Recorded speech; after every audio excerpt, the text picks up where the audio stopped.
بسم الله الرحمن الرحيم.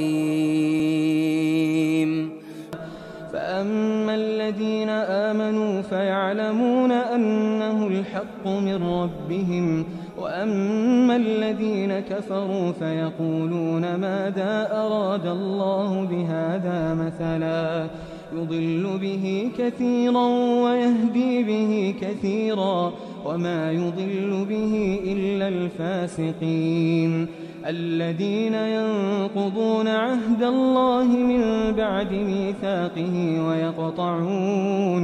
ويقطعون ما أمر الله به أن يوصل ويفسدون في الأرض، أولئك هم الخاسرون.